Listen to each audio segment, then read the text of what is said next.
Hello, all the viewers of EAWAZ. Thank you so much for being here today virtually. My name is Ubekha Jain, and I work with the PC Caucus Services with our provincial government in the Premier Fort.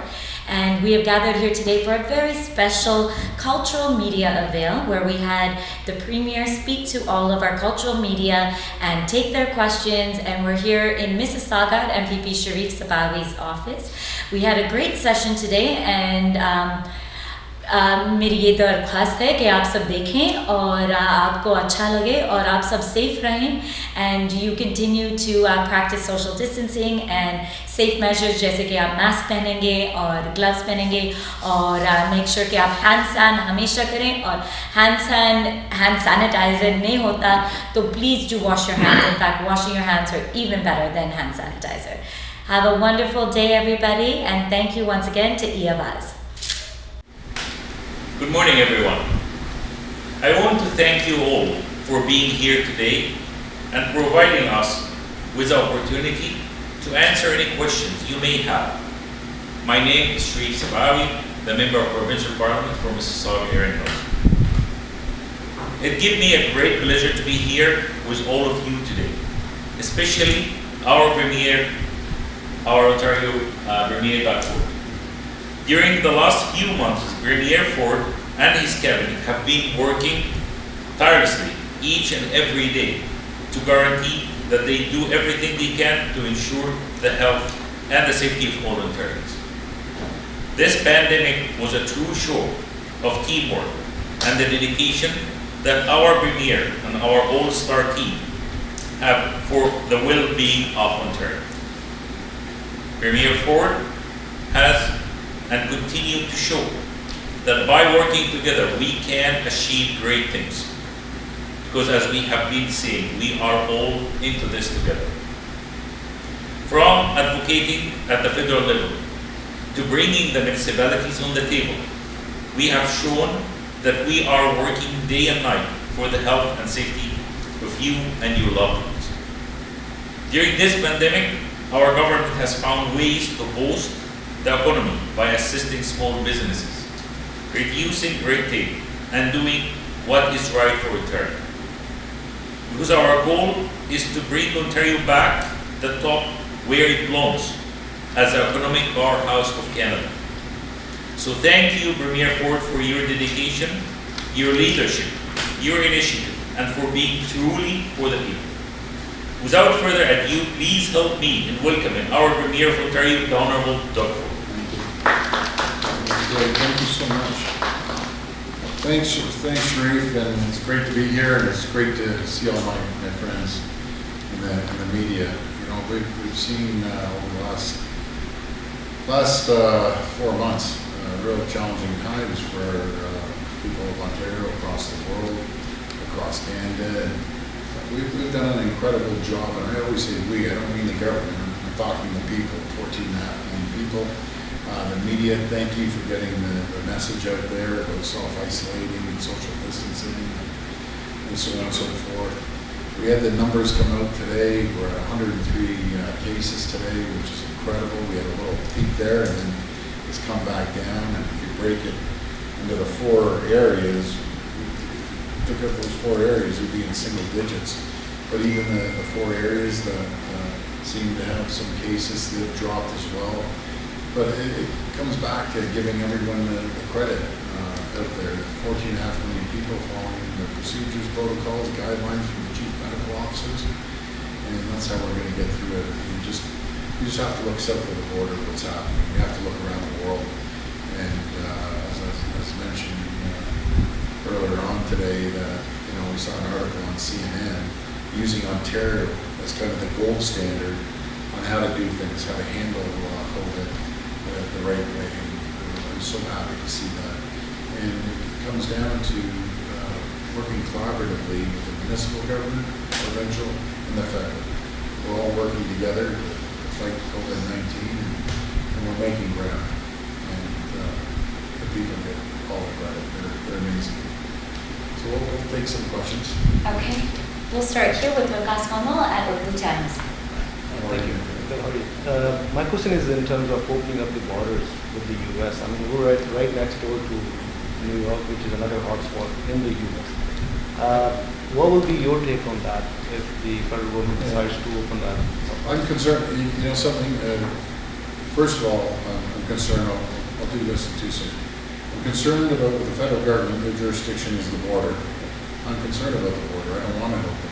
As long as goods are going back and forth, as I mentioned, you know, some smart healthcare professionals, doctors are telling me, you know, I asked him when the second wave is coming, he said, can you open the borders? I'm thinking, wow.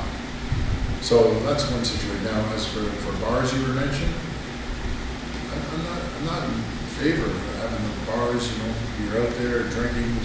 If they want to have tables and people sit at the table and they're socially distanced, I have no problem with that. I don't think it's healthy, especially the bars where a lot of the young folks go. You go to these bars and it's jam-packed and everyone's drinking, you know, face-to-face. That's where there's going to be a problem. And I'm not in favor of that. So we have to keep tight restrictions. In every jurisdiction in Ontario, there's 34 chief medical officers. They have the powers to shut down anything they want in their jurisdiction. Under Section 22 of the Health Act, if they feel, for instance, in Peel, they don't want something happening, bang, they close it, and I'll support them. So I think it's important that we still be very vigilant, be cautious, because it could turn on us in a second. So especially, we're talking about the second wave coming, we're talking about the flu season in September, October, November. It's concerning. But if we stay vigilant, we can get through this together. Follow up? No, that's good. Okay, next we'll go over to Margin Singh from Hamdard TV. Thank you. Thank you. First of all, congratulations the way you have handled this situation, this pandemic, which has come out of hands at one point. I have a question regarding the stage 2, that some places for the social gatherings, it's only 50%. And for the religious gatherings, it's 1/3 of the size of the place where they're gathering. Why there are two different things? So if I understand correctly, one area you're saying there's able to be 50 inside. Hopefully that number is going up. If you're outside, it's 100 now and you're in stage 3. Mm-hmm. But we had to break it down proportionally to the size of the building. Mm-hmm. And they have a formula. I think it's 4 or 6 square feet in diameter, how many people you can fit in there. And that's the reason. We're just going with the advice of our chief medical officer of health. That's what they want. They want to keep gatherings, the 50 people in stage 3 within the building, as long as the building is large enough to permit it. And places of worship too, as long as there's social distancing in between everyone. I don't see a problem as long as they're wearing masks inside. Because people need places of worship, they rely on that. They need to go there and talk to their leader or religious leader. I think faith is important to every community. Very important. But over the next couple of months, we'll get through this and everyone will be able to get in larger gatherings. And my second question is regarding the virtual doctors. Will this thing going to be permanent when we get over COVID-19, or we go back to, so everybody has to visit the doctor whenever they want to see the doctor? Well, if I understand the question, I apologize. This fan's going on my ears. Sorry. That's all right. But the virtual doctors. Oh, virtual, yeah. People are getting help on the phone. Yeah. They're calling the doctors and they're getting help. Yes. Hopefully, this should be over very soon. When our COVID-19, we will get over with this thing. Will the virtual doctors going to stay, or everybody has to go back to I think we do a combination of both. A lot of people like the virtual care. You know, that's something in the future. When this pandemic hit, there's a lot of things that we're going to do things differently. But I think we need a combination of both. We need the virtual doctors that can speak to you and see you over a screen, but you still need the physical connection with the doctor as well. So I think we keep it going. I think we do both. And more serious things, you know, obviously you go to the doctor, go to the hospital, but other areas they can deal virtually, which is important. Thank you. Thank you. All right, your next question is over here. Yasmin from EAWAZ. Hey, Yasmin, how are you? Hi, good, thank you very much. First of all, I'm so happy to see you and thank you very Happy to see much you too. Thank for you. giving us the opportunity to come and see you. Yeah. And seems like you are a very patient person. Yeah, with a nice smile. My brother Rob used to tell me that. He goes, "You're the most patient person I've ever seen." Yeah, because I always follow what you are saying on the TV and Facebook and everything. And always you have smile and face. You should give us lessons how to be patient. Yeah, that's a great thing. Thank you. So my question is that how about what's the penalty for the people who are not following the direction, like the face mask and gloves and coming on to your face and closing and everything?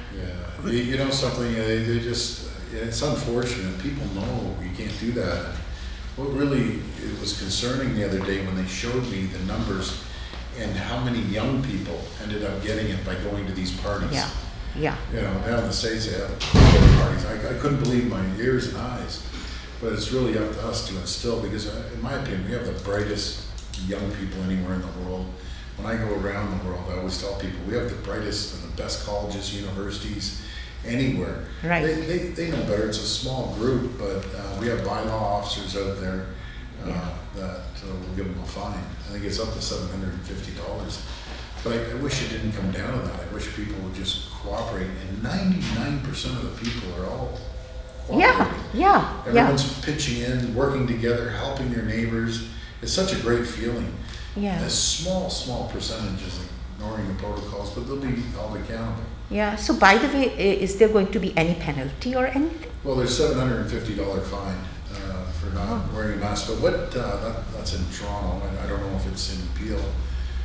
But what I always say, what I'm concerned about, when the young kids, they're healthy, they're resilient, what concerns me is they go to a party and they may get over it, but they bring it home to their parents and their grandparents, and they bring it home to their family.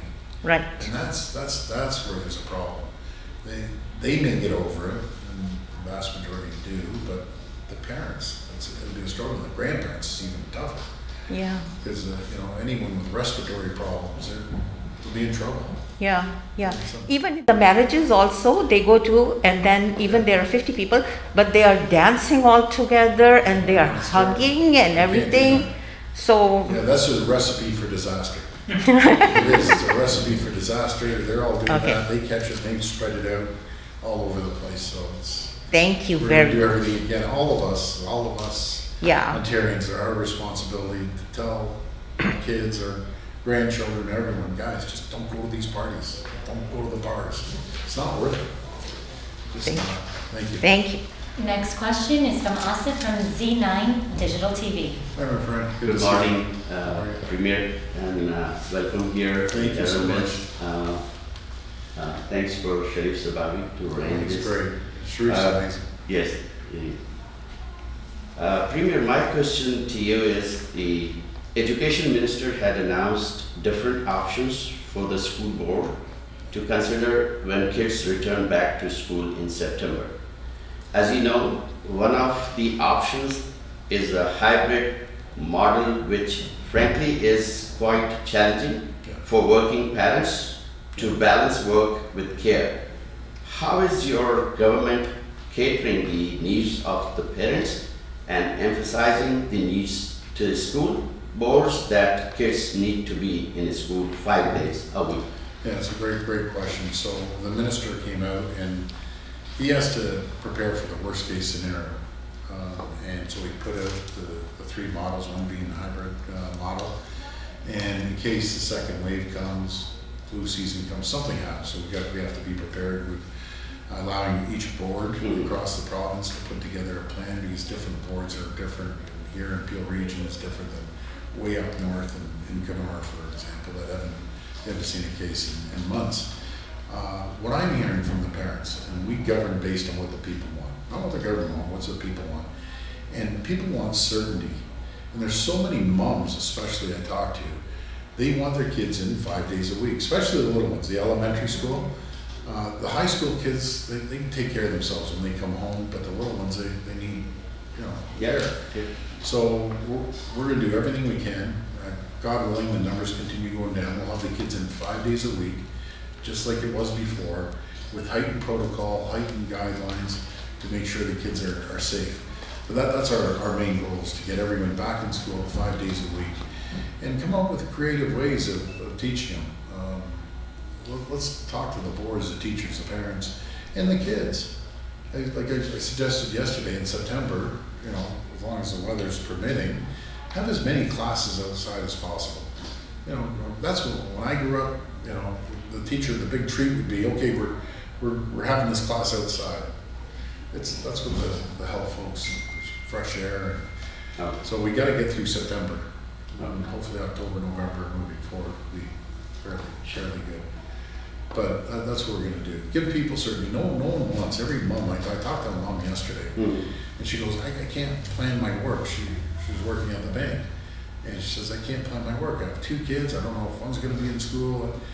And I mentioned to the minister, and he'll get things moving. And I said, 5 days a week, critical, because that's what I'm hearing out there from everyone. So that's what we'll do. And if you allow me, second question, since you are in Mississauga. Premier, COVID-19 has devastated the municipal tax base across the province. In Mississauga, Mayor Crombie is seeking financial help to cover the shortfall. With the federal government offering $19 billion for municipality assistance, how much of this amount will the province receive, and how much will the city of Mississauga receive for its share? So what we're doing, and I talked to the mayor the other day, had a good conversation, and I got to congratulate the mayors out there. They've really been prudent fiscal managers. They've been really good, and I always believe if someone's fiscally responsible, they shouldn't be punished, they should be rewarded, if anything. So we're going to be breaking it up, and how they do it in municipalities, per capita, they call it per household, on how many households they have. And they'll get the proper funding, and also with the transit. But I can tell you, we worked very hard, Ontario worked very hard with the federal government to get this deal, because we weren't getting it. There's no other region that was as concerned about municipalities and transit than we were in Ontario. And I said at the time, I'm just not signing a deal, it's a bad deal. And all of a sudden they came overnight, and I'm so grateful to the federal government for doing this. They came with a tremendous amount of money, more than what we were offered. So it's important that we make all the municipalities financially stable again, and we're going to do that. We're going to put in the same amount as the federal government, but all the municipalities, because I work down the municipalities with my brother Rob, and there's waste in every level of government. So if there's ever an opportunity to make things more efficient through technology and new ways of doing things, this is the time to do it. And that's the same with the private sector, the businesses out there. Everyone's being creative because they have to, because it's financially, they won't be able to move forward with their business if they don't. The government should respect the taxpayers' money as much as private sector does too. So everyone pitches in, it's going to work out well, and we're going to have the funding now. It's going to be amazing. We have the municipalities happy, all 444, we have the provinces happy, and we have the federal government happy. That's how we get through these things. Everyone works together. I call it the big family. We may have disagreements sometimes, like any family, but you move forward and you get it done. So it's good. All right, your last question is from Bala at the Weekly Voice. Friend, good to see you. Good to see you too. So my question is, a few days ago you mentioned that how disappointed you were with the young people partying and not obeying the rules, and some media outlets even called you as a father figure who's disappointed at the children. So what exact ground rules would you lay to your children? So I have 4 girls, right? I just tell them, don't go to parties, don't go to bars, be safe, stick within your social circle, and you'll be safe. And it's not all the young people, it's a small percentage, because I think we have the brightest young people in the world, bar none over anywhere. And it's just a small group that got out of hand. I think there was big parties in Ottawa. They just have to stop. And it's up to ourselves as parents to tell them, you know, and the grandparents. Again, as I was saying earlier, it's not the young people that are going to be the problem, it's when they bring it home. The old guys like me, or the grandparents, that's going to be the problem. But guys, I want to thank each and every one of you. You play a critical role in helping us fight COVID-19 and getting the message out to communities all over the place. I couldn't do it without people like yourself, so I'm so grateful. And thank you. Thank you for coming by today. Thank you. Good morning, everyone. I would like to welcome EAWAZ channel in my office, Mississauga Area Mills constituency office, provincial constituency office. We had a very good opportunity today by having our beloved Premier, Doug Ford, in here talking to the people of Ontario, talking about the government plans to make sure that people are safe, taking questions from the floor in regards to education, health, pandemic, our plans to open small businesses. So I would like to thank our Premier, Doug Ford, for listening to the people, being around, being advocating for every group, being all over the map, going everywhere to get the feedback from the people, to hear the people firsthand and understand their problems. Our Premier have been working with our team, all-star team, to make sure that Ontario people are getting here. And I'm very honored and privileged to be your voice in Queen's Park, your voice to the government as the MPP for Mississauga Area Mills. Thank you very much. Sharif Sabawi, MPP for Mississauga Area Mills.